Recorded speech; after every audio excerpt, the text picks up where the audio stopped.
100 ఎకరాల ప్రభుత్వ భూములను కుంభకోణం వెలుగు చూసిన నేపథ్యంలో మియాపూర్లోని 100, 101, 28 సర్వే నెంబర్ల భూములను బీజేపీ మాజీ మంత్రి నాగా జనార్దన్ రెడ్డి, ఎమ్మెల్యే చింతల రామచంద్రరెడ్డి పరిశీలించారు. 100 ఎకరాల ప్రభుత్వ భూముల కుంభకోణంలో వెలుగు చూసిన నేపథ్యంలో మియాపూర్లోని 100, 101, 28 సర్వే నెంబర్ల భూములను బీజేపీ నేతలు మాజీ మంత్రి నాగం జనార్దన్ రెడ్డి, ఎమ్మెల్యే చింతల రామచంద్రరెడ్డి పరిశీలించారు. వీరితో పాటు ఇతర రాజకీయ నాయకులు ఉన్నారు. మన భూములు మనకు ఉండాలి, మన నీళ్లు మనకు ఉండాలి, మన నిధులు మనకు ఉండాలి, మన ఉద్యోగాలు మనకు ఉండాలని చేసిన పోరాటం అమరుల త్యాగ ఫలితం ఈరోజు తెలంగాణ రాష్ట్ర ఏర్పాటు.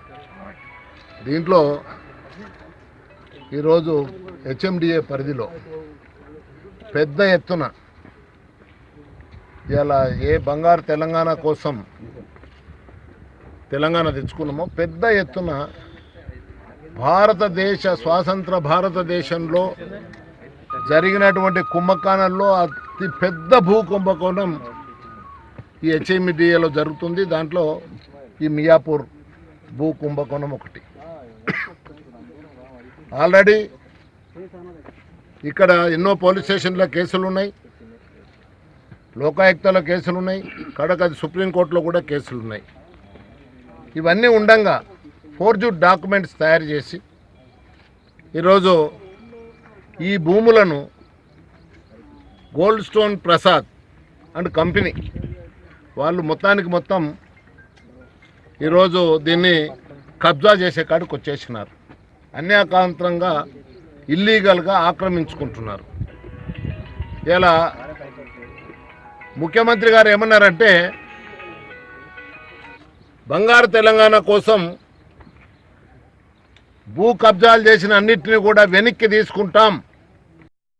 ఇచ్చినప్పుడు ఆ కాగితాలు నిజమైనవి కావని మళ్ళా రెవెన్యూ ఆఫీస్లో పోయి అప్లై చేసుకుంటే ఆ ఫైల్లే లేవంటున్నారు.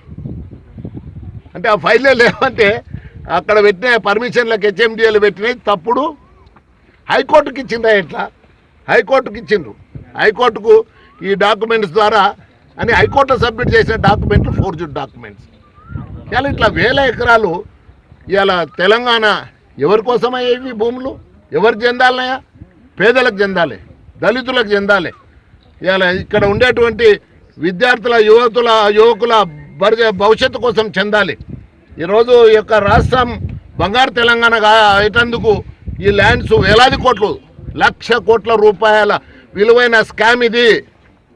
1,00,000 కోట్ల రూపాయల విలువైన ఈ భూములను ఇలా అన్యాక్రాంతం కానివ్వం. ఏదో 10 గజాలు ఎంక్రోచ్మెంట్ అయినట్టు, 100 గజాలు ఎంక్రోచ్మెంట్ అయినట్టు, 1000 గజాలు ఎంక్రోచ్మెంట్ అయినట్టు అని వీళ్ళు ఈజీగా తీసుకుంటున్నది ప్రభుత్వం. ఇలా వేల ఎకరాలు ఎంక్రోచ్మెంట్ అయినాక, వేలాది ఎకరాలు, 1,00,000 కోట్ల భూములు ఎంక్రోచ్మెంట్ అయ్యి అన్యాక్రాంతం జరుగుతుంటే చూస్తూ ఊరుకుంటేందుకు బీజేపీ పార్టీ సిద్ధంగా లేదు. ఖచ్చితంగా మేము దీని మీద చర్య తీసుకుంటాం, కేంద్ర ప్రభుత్వానికి తెలియజేస్తాం. వరకు ఆయనను ఎందుకు మీరు ముఖ్యమంత్రి గారు ఆయనను ఎందుకు బర్తరఫ్ చేయలేదు? మీరు ఇవాళ మీరు నీతి నిజాయితీ పరులైతే, మీకు ఇవాళ ఈ భూములను కాపాడాలనే ఉద్దేశం మీకుంటే, ఇవాళ మీ చిత్తశుద్ధిని నిరూపించుకోవాలనుకుంటే మీ సిబిసిఐడి తోటి అయ్యేది ఏమీ లేదు. ఎట్లయితే మీరు నయీం కేసులో ఆ రోజు నీరు గార్చినారు, 1,000 కోట్ల రూపాయలు అని చెప్పినారు, డంపులు స్వాధీనమైనని చెప్పినారు, డైరీలు ఉన్నాయని చెప్పినారు, భూములు ఉన్నాయని చెప్పినారు, బంగారం ఉందని చెప్పినారు, వైడ్యూర్యాలు ఉన్నాయని చెప్పినారు. ఎక్కడ పోయినాయి మీవి? ఇలా ఇంకొక విషయం కూడా స్పష్టంగా చెప్తున్నాం. ఈరోజు హెచ్ఎండిఏ పర్మిషన్ ఇచ్చిన దాంట్లో మీద స్పష్టంగా అడుగుతూ ఉన్నాం. ఇవాళ రాజయ్య గారు ఏదైతే మంత్రిగా డిప్యూటీ సీఎంగా ఉన్న వ్యక్తి ఒక దళితుడు, ఆయన మీద మాత్రం మీరు వెంటనే చర్యలు తీసుకుంటారు. ఇవాళ హెచ్ఎండిఏలో జరుగుతున్న ఈ అవకతవకల మీద కేటీఆర్ మీద ఎందుకు చర్యలు లేవు? ఎందుకు revenue minister deputy CM Mahmood Ali మీద ఎందుకు చర్యలు లేవు? ఇవాళ ఇంత పెద్ద ఎత్తున ఇవాళ 100,000 ఎకరాలు అన్యాక్రాంతం అవుతుంటే ఎందుకు ముఖ్యమంత్రి స్పందించడు? ఎందుకు నోరు మెదపడు? ఇవాళ కేవలం ప్రతిపక్షాలు వచ్చి ఇట్లే గగ్గోలు పెడతాయి, ఇట్లే సమస్య పోతుంది అనుకుంటున్నావు. ముఖ్యమంత్రి నిన్ను వదిలిపెట్టేది లేదు. ఈ స్కామ్ల ఖచ్చితంగా నీ పాత్ర ఉంది.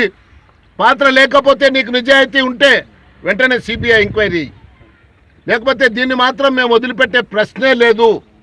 ఈ అవినీతి భాగోతాన్ని వెలికి తీస్తాం. ఇవాళ కోర్టు ద్వారానే సరే సిబిఐ ఎంక్వైరీ చేయిస్తాం. ఈ భూములను కాపాడుతాం.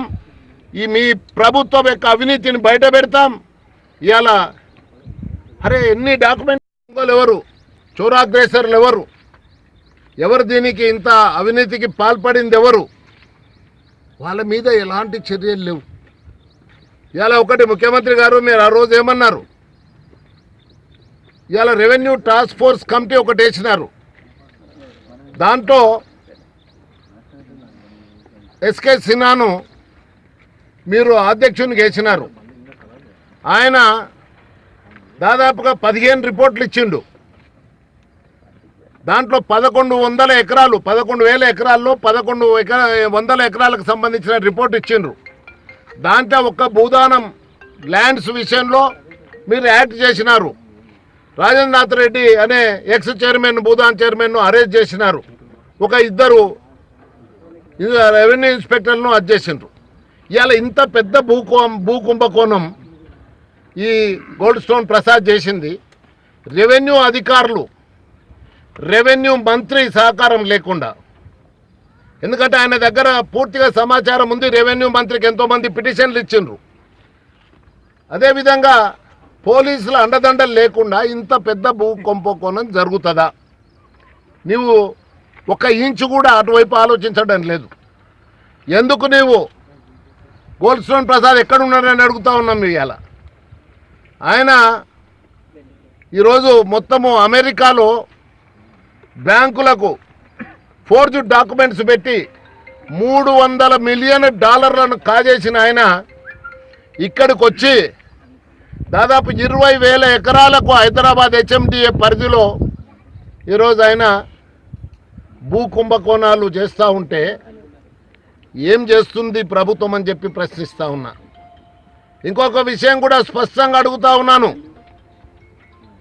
ఇప్పుడు ఇన్ని రైట్ టు ఇన్ఫర్మేషన్లో తీసుకున్న డాక్యుమెంట్స్ ఇవన్నీ, దీంట్లో నేను ఒకటి ఇవాళ హెచ్ఎండిఏ మంత్రి కేటీఆర్ నేను ప్రశ్నిస్తూ ఉన్నా.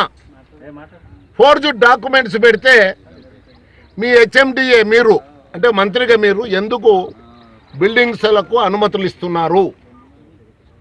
ఇలా మీ రెవెన్యూ మినిస్టర్ ఈరోజు ఈ అవినీతికి